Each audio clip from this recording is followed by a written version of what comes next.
A Cavalcade of America, presented by DuPont.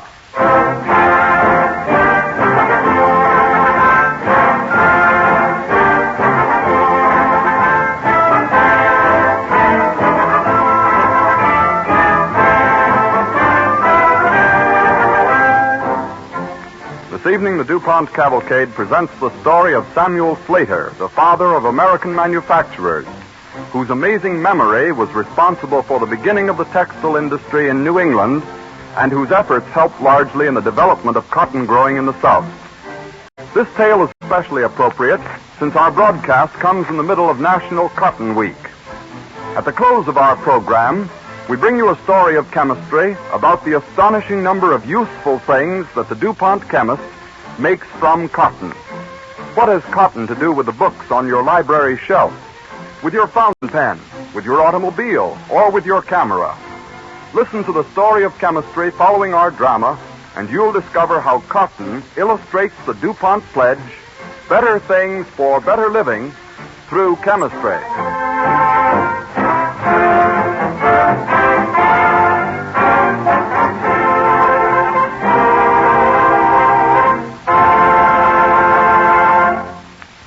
Before announcing our overture, we pay tribute to an industry that was the pioneer user of a chemical product now widely used to protect your health.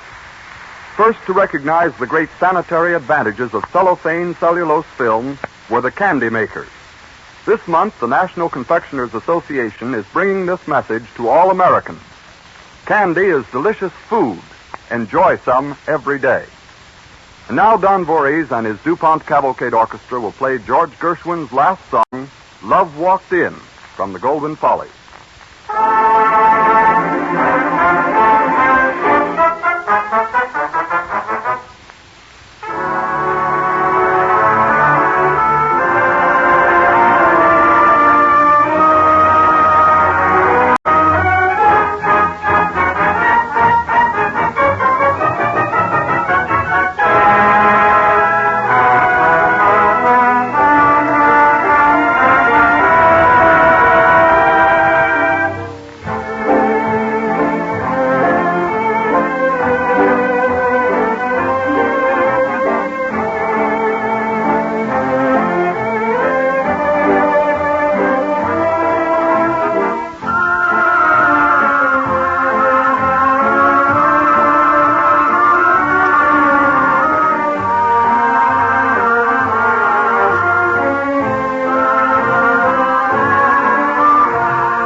DuPont cavalcade moves forward.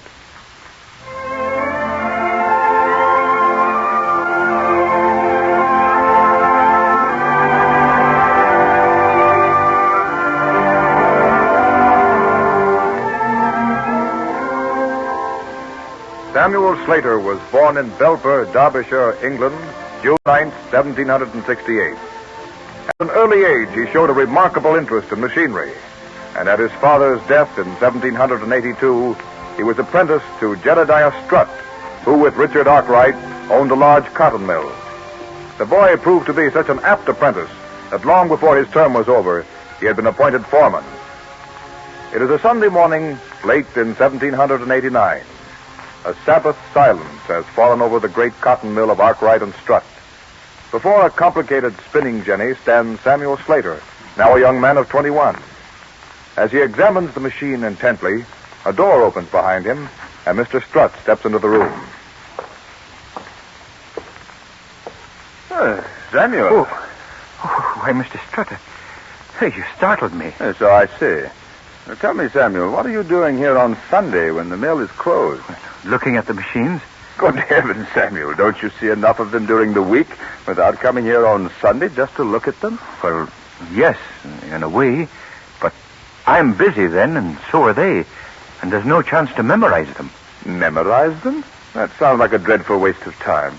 Why should you want to memorize cotton machinery, especially on your day of rest? I may want to build some of my own someday. But you don't have to build them from memory. You can get drawings, plans. If I build my plant in England, yes. Why, where else would you build a textile plant? I don't know. But it seems to me that there are too many mills in England already. I thought it might be wise to build where there's a chance for growth. But you can't. You're a skilled mechanic, and as such you can't leave England. Neither now nor ever. The law definitely forbids any mechanics, machinists, or other workers in manufactories to leave England. No machinery can go either, or even any drawings of machines. It is a most unjust law. England has her machines. Why shouldn't other nations? Because England's leadership in industry depends upon it. As long as England makes the textiles of the world, she'll prosper, and there'll be work for every mill that can be built. Now, you'd better stay and share in her prosperity. Perhaps you're right. But anyway, I'd like to study the machines.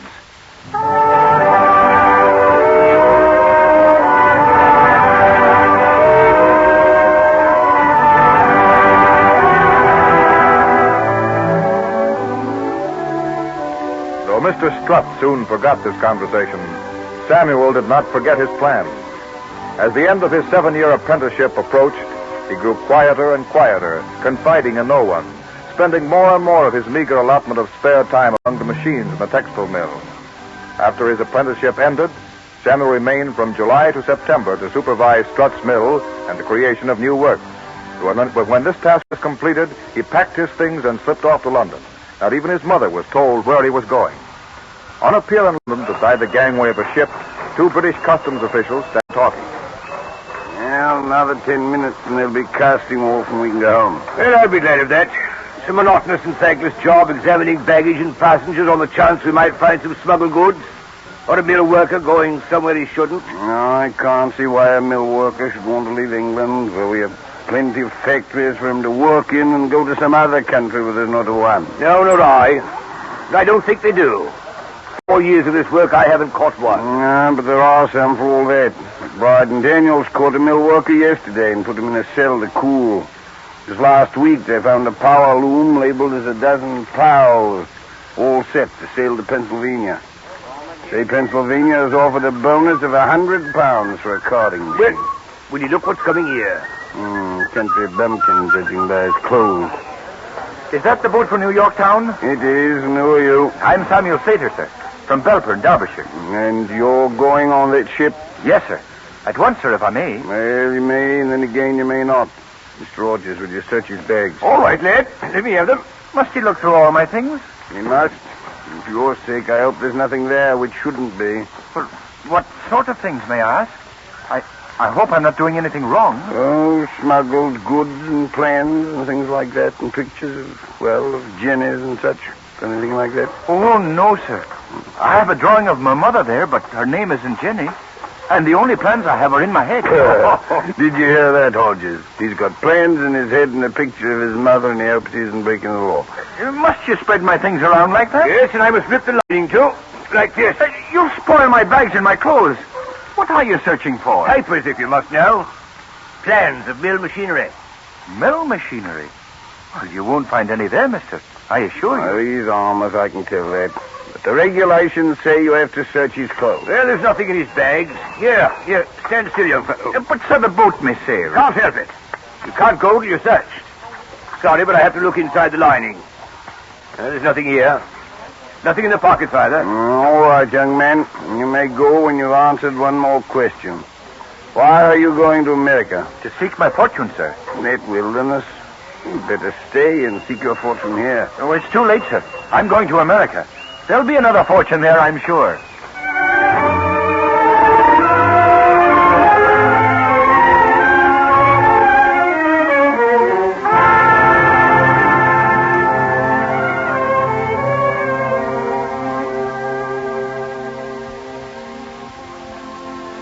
The America to which Slater was going was largely an agricultural nation, and there were great possibilities for developing industry. Particularly in the textile industry, there was a lack of machinery. After 66 monotonous days at sea, the ship bearing Slater at last reached New York. There, the young textile worker remained for some weeks, getting his bearings and replenishing his meager supply of money by doing what work he could get. One day, as he is leaving his boarding house, he is greeted by a sea captain with whom he has struck up an acquaintance. Well, Slater, what news? How are your plans progressing? Oh, poorly, Captain. Poorly. I'm getting discouraged. No word from Pennsylvania? None. They can't be very anxious to get hold of cotton machinery. Why, they offered a grant of £100 to the inventor of a carding machine. I saw it in the paper. Oh, I saw it, too. And I wrote. But they've ignored my letter. Well, do you really think you can give them what they want? Oh, I'm certain of it. But if they don't give me a chance to show what I can do, what good is my knowledge? Well, Pennsylvania isn't the only state that needs machinery. All New England is interested in milling. The last time I was in Rhode Island, I met an old Quaker who spoke of the possibilities of cotton manufacture. His name is Moses Brown. You might write him about your plans. There's a chance he might be able to advise you. Moses Brown, you say his name is? Yes, in Providence, Rhode Island. Well, thank you, Captain. I'll write him by the next post.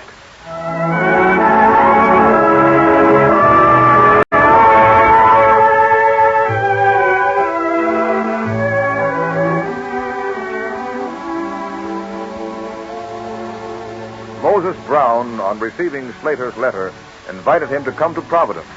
And he was so much impressed with the young man's story that he advanced the money for Slater to build some cotton machinery. This was Slater's long-awaited opportunity. After several months, working entirely from memory, Slater built a cotton carding machine. Moses Brown and his son Smith Brown are critically examining the strange mechanism. I hope this machine of Slater's works. Well, so do I. There's a fortune in it if it does. He certainly seems confident. He's worked at it as though he had the best engineering plans in the world to go by. Dimensions, measurements. He supplied them all with hardly a minute's hesitation. Yeah, that's what worries me. He's been too confident. Not that I mistrust him for a minute, but it just doesn't seem possible for a young man. No, you're right. It doesn't. And I'm frank to say it worries me. But it's too late to doubt him now. Yeah, we'll soon know whether or not he can do the things he claimed. Said he'd try it out today. If only it will work, thee and I will have a share in building a textile industry here in America. Good morning, gentlemen. Oh, Well, how do you like the machine? very interesting, friend Slater. Is it really ready for a trial? Well, it ought to be, though it'll doubtless need a bit of adjusting to bring it to its full efficiency. Well, when may we see it work? Why, at once if you care to. I was planning to try it out in private first, but that's not really necessary. Are you sure it will do the work? Of course. We'll try it. That's the surest test. Oh, Hopkins. Yes, sir, you're calling me? Yes, come in here, please. And bring a lap of cotton with you. Yeah, certainly seems confident enough. I'll be patient. We'll see. Good morning, Hopkins. Good morning, Mr. Brown. Which one of you gentlemen was wishing to see me? I wanted you, Hopkins. Give me the cotton. Now, take hold of this handle on the iron wheel and keep the wheel turning until I say stop. Like this, sir? Yes, that's it. Now, gentlemen, we shall see the first real textile machinery in America at work. I shall feed the cotton in between the tooth rollers, and presently it will come out neatly combed, with the fibers in parallel rows, ready to be spun into yarn. It's turning awful hard, sir. Well, it shouldn't be. Keep turning, Hopkins. Cotton fibers haven't come out yet. Wait. There are some. Oh, but they're all snarled up. Quick, let me see. Stop! Stop it, Hopkins! Yeah, there's something wrong. It's hard work. Let me look into this machine. Why, the cotton's all tangled up among the teeth. The machine didn't work right. There's something wrong. So I see, Mr. Slater. But I'm sure it isn't serious, Mr. Brown. Just bear with me a little longer. I'll find the trouble and fix it. It's going to work. I know it is. Oh, I see. The teeth are too loosely set in their sockets. I'll adjust them. All right, Mr. Slater. We've invested a good deal in this venture of yours, and I suppose we can afford to wait a little longer. Since you haven't any plans, we'll have to rely on your memory of a machine you used to know. But for all our sakes, I hope it works next time.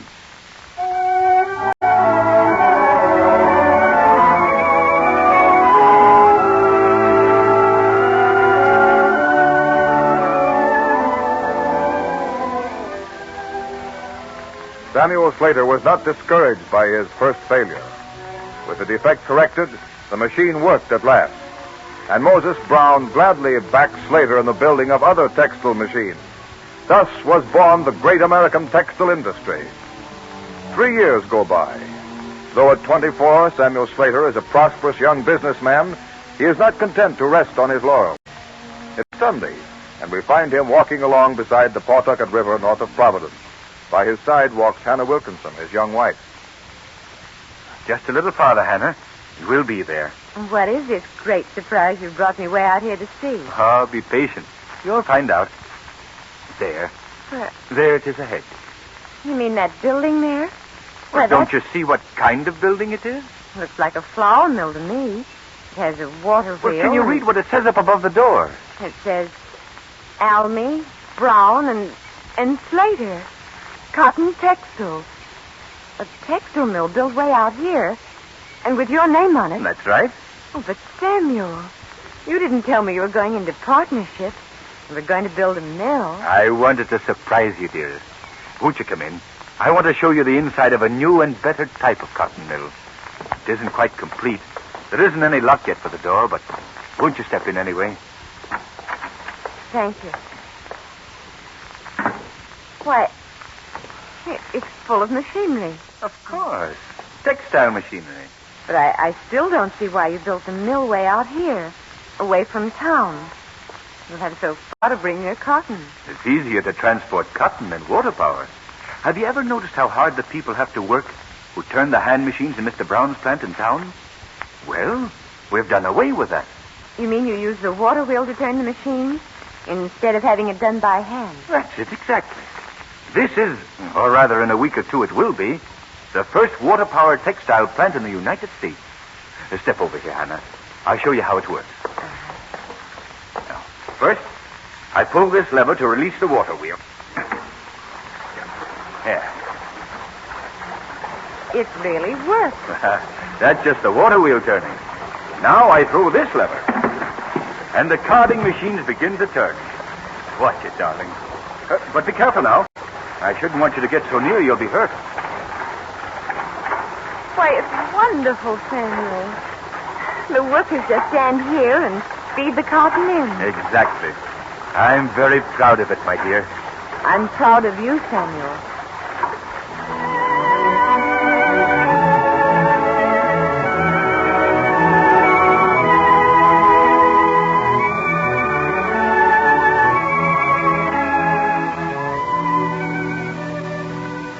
Not long afterward, the Almy, Brown, and Slater mill was opened and proved to be a great success.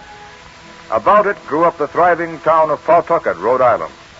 Other mills followed in rapid order, and the name of Samuel Slater became inseparably linked with the growth of industrial New England. One day, Samuel returns home from the mill. Is that you, Samuel? Yes, dear. Look at this, will you? What do you think it is? Why, it looks like raw cotton. Has the twist and everything, but it can't be cotton. The fibers are too long. It is, though. A new kind of cotton. Comes from the Suriname, Dutch Guiana. We've been experimenting with it at the mill. Long-fibered cotton? Let me feel it, will you? Oh, surely. What are you going to use it for? Well, we're not quite sure. We may try to weave it into a cloth for clothing. So far, it's more of a curiosity than anything else. Samuel, I think these fibers could be spun into good, strong sewing thread. Cotton sewing thread? Yes. Well, do you think it would have nearly the strength of linen thread? I'd like to try it.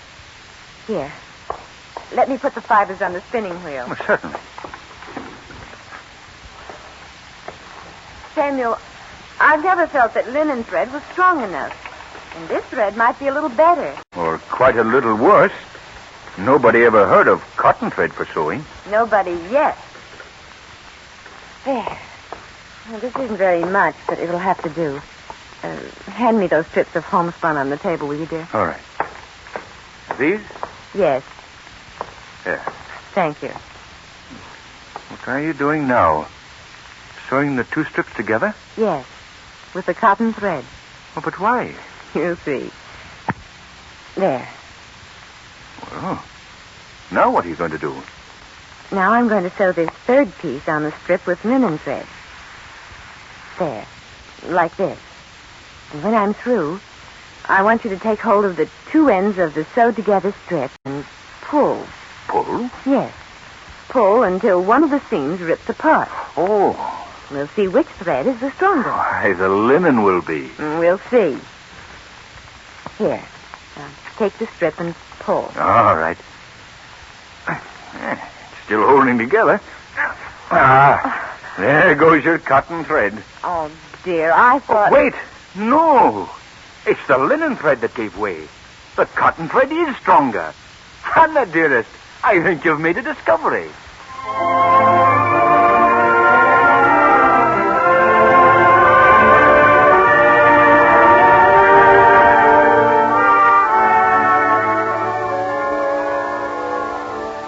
Hannah Wilkinson Slater had indeed made a discovery that strong sewing thread could be spun from long fiber cotton. It was her spinning wheel experiment which laid the basis for the great cotton thread industry today. Slater's business grew to such an extent that he sent for his brother John to assist him, and together they established the manufacturing village of Slatersville, Rhode Island, in 1806. But as the years went on, Samuel Slater found himself faced with a new problem. It is the year 1826. He is now 58 years old. We find him talking with his brother, John. John, I'm not satisfied. With all your mills working, Sam, I don't see what you have to complain of. The United States is growing, John. We can't turn out goods fast enough to meet the demand. Motor wheels are all right, but they're too slow. Well, Sam, they're faster than hand power. But not fast enough. John, I've been thinking about this for some time. We've seen steamboats that outdistance sailing ships. And steam engines must eventually take the place of the stagecoach. What would you say to a textile mill driven by steam? What? That sounds possible. John, it's our solution. I've weighed the pros and cons for many weeks before I've spoken of it. I've even made some rough plans, and I know I'm on the right track. With a textile mill driven by steam, we'll lead the world. You're right, Sam. And this time, we must protect ourselves. We must see to it that no one takes our ideas. When I said we, John, I wasn't thinking of the Slaters alone. I meant America. When I came to this country, I borrowed the plans from the original machine. I memorized them, if you remember. So I can't complain if others borrow from me. American industry, John, is bigger than any individual. And if I'm not mistaken, this steam-driven mill is going to start a new manufacturing age in our country.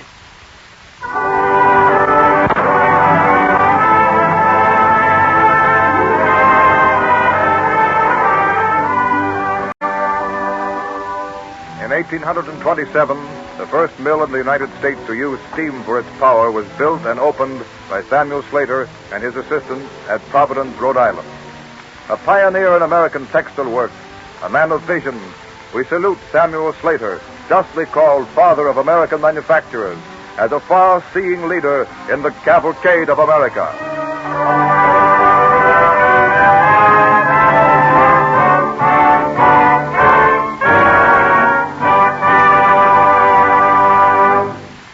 This week is National Cotton Week, and that suggests a question. What first pops into your mind when you hear the word cotton? Like most people, you probably think of dresses, shirts, socks, and other articles woven from cotton thread. But that's not how the chemist thinks of cotton. In his world, cotton stands for a host of articles having no resemblance whatever to the white, fluffy stuff that grows in our Southland. Thanks to chemical research, cotton now goes to market in 10,000 different forms. One of chemistry's favorite raw materials is cotton linters, the short fibers looking like fuzz that remain after the longer, staple cotton is removed from the seeds for spinning into thread. Until the chemists developed uses for linters, virtually no market existed for this form of cotton. Now linters provide the South with an important source of extra revenue. As examples of chemical products that are virtually all cotton, we may cite DuPont Fabricoid-coated products used for upholstery, bookbinding, luggage, and women's handbags, and DuPont Tontine washable window shade material.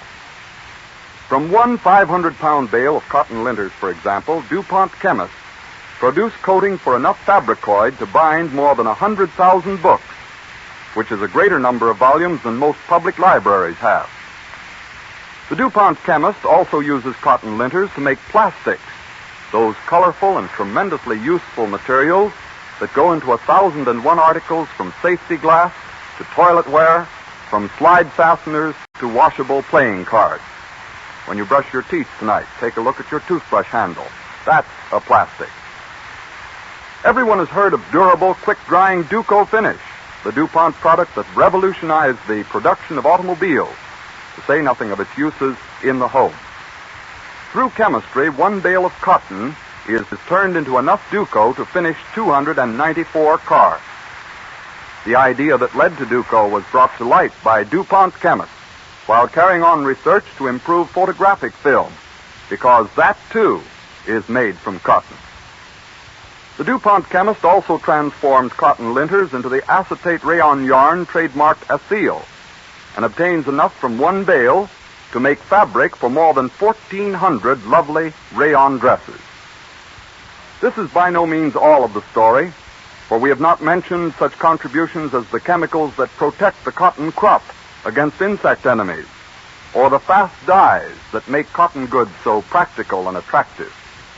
But in this story of cotton and what research is doing with it and for it, we see how the DuPont Company joins hands with the Southern farmer, indeed with everyone who uses or makes a living from cotton, to make good the DuPont pledge, better things for better living through chemistry.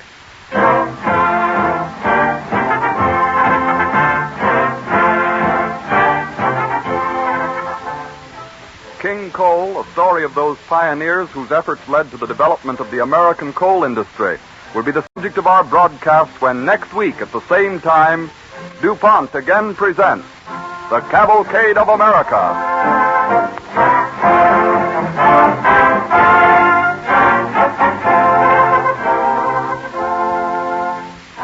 This is the Columbia Broadcasting System.